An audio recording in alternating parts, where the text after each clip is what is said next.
In the distant reaches of the cosmos, before the stars flickered into being and the earth was formed, there was only the vast emptiness of the heavens. Out of this void emerged Anu, the great sky god, ruler of the heavens and sovereign of the divine order. His presence was awe-inspiring, his power limitless. He was the silent force that governed all, unseen but ever present, his eyes watching over the universe as it slowly began to take shape. The skies were his domain, and from them he would birth creation itself. Anu's first act as the supreme god was to create the pantheon of deities who would rule alongside him. With a wave of his hand, he called forth the gods, each one born from the swirling mists of chaos. Among were Enlil, the god of storms and the earth, and Enki, the god of water and wisdom. They bowed before Anu, knowing that without him, their existence was but a whisper in the void. As their father, Anu was the unseen thread connecting their fates, a force too powerful to be questioned. The skies he ruled stretched endlessly, and the gods, though mighty, knew they were mere reflections of his will. With the gods by his side, Anu began to shape the universe. He stretched the heavens across the sky, placing the stars like jewels in the night. His breath created the winds, gentle breezes to soothe and fierce gales to remind the world of his might. With every movement, the universe expanded, the earth below blossomed, and the seas roared to life. But it was the sky, the great expanse of blue and black, that was his masterpiece. It was the canvas on which the story of existence would unfold, and Anu stood above it all, the silent architect of destiny. As the universe took shape, Anu established order among the gods. He appointed Enlil to rule the earth and the winds, making him second only to himself in power. Enki, with his wisdom, was given dominion over the waters and the mysteries of life. Yet despite these appointments, it was always Anu who remained at the pinnacle of the divine hierarchy. His power was unquestionable, and even the most rebellious gods bowed in submission before his might. Anu was not a god of conflict or violence, but his authority was absolute, his gaze unyielding. As the sky god, Anu's role was often unseen, but his influence was felt in every corner of the universe. He watched from the heavens as the gods carried out their duties, guiding the natural order. His eyes saw all, every breath of the wind, every drop of rain, every flicker of a star. Mortals worshipped him with reverence, knowing that although he did not walk among them like the other gods, his presence was the reason they existed at all. Anu was the breath in the wind, the twinkle in the stars, the invisible hand that held the cosmos together. As time passed, Anu's influence extended to the mortal realm.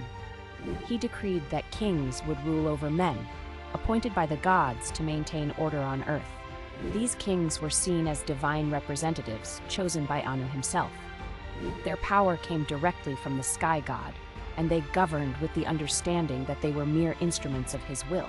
Every crown placed on a king's head was a reminder of Anu's supremacy, for it was he who had given them the right to rule. His influence was so great that even kings who commanded armies and nations feared displeasing him. Among Anu's greatest creations were the stars. Each one was a fragment of his essence, placed in the heavens to guide both gods and men. The constellations, which mortals came to rely on for navigation and prophecy, were Anu's silent messengers. They foretold events, offered warnings, and guided souls through the darkness. Every star was a reminder of Anu's eternal presence, a light in the night sky that symbolized the vastness of his reach and the mystery of his wisdom. The stars were not just markers of time, they were Anu's eyes watching over creation. Yet, even in the heavens, there was unrest. Some gods, envious of Anu's power, sought to challenge his authority. They whispered among themselves, plotting to usurp the sky god's throne. But Anu, ever watchful, knew their hearts. Without raising a hand or speaking a word, he quelled the rebellion. He sent a storm so fierce that the earth trembled, and the rebellious gods, terrified of his wrath, bowed in submission once more. Anu's strength was in his restraint. He did not need to display his power, for it was woven into the very fabric of existence. His will was law, and the gods understood that defying him meant chaos. Though he ruled the heavens with absolute authority, there was a deep loneliness within Anu. As the supreme god, no one stood equal to him, and even the other gods, though his children were distant. He watched them from afar, feeling the weight of the sky pressing down on him. The vastness of his domain, which spanned the entire universe, left him isolated in his omnipotence. The stars, though countless, could not fill the emptiness that accompanied his role as the creator.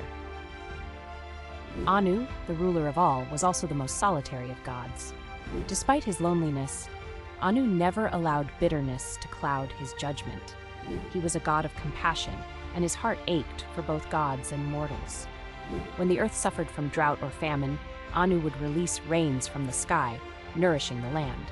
His mercy was boundless, and those who prayed to him in times of despair often found their pleas answered. Even though he remained distant, Anu's love for his creation was evident in every drop of rain, every gust of wind, and every shimmering star. Whenever the gods faced crises too great for any one of them to solve, they turned to Anu for guidance. In the grand halls of the heavens, they gathered in council, seeking his wisdom. Anu would listen patiently as they presented their troubles, wars, famines, disputes among the divine. With calm deliberation, he would issue decrees that brought balance and peace. His decisions were always final, for no one could question the judgment of the Sky God. The other gods left these meetings with renewed purpose, their respect for Anu growing with every word he spoke. Though his dominion was the sky, Anu was not indifferent to the lives of mortals. He watched as they toiled, loved, fought, and prayed. He understood their suffering and their joy, and his heart was moved by their struggles.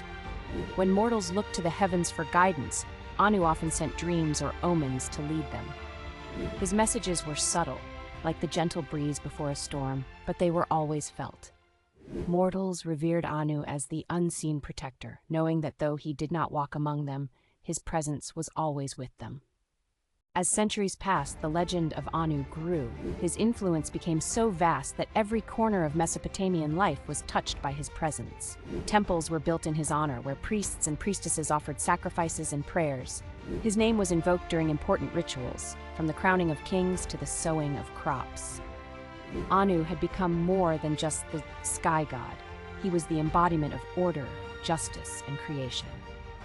The people of Mesopotamia saw him as the pillar that held the universe together.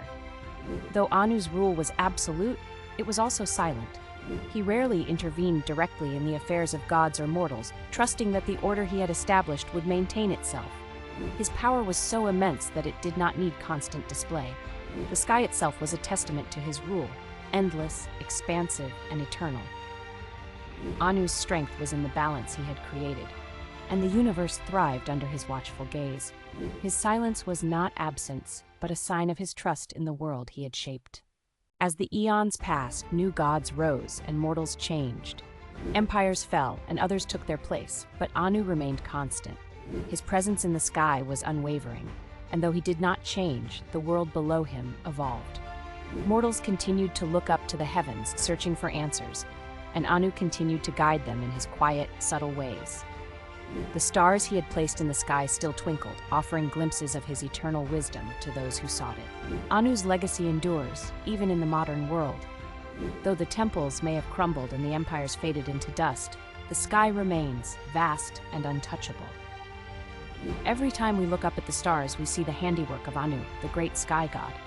His influence can still be felt in the quiet moments of reflection, in the whisper of the wind, and in the eternal rhythm of the universe. Anu may have ruled from the heavens, but his presence lingers in the very fabric of creation, a reminder that the sky above us holds the power of the gods.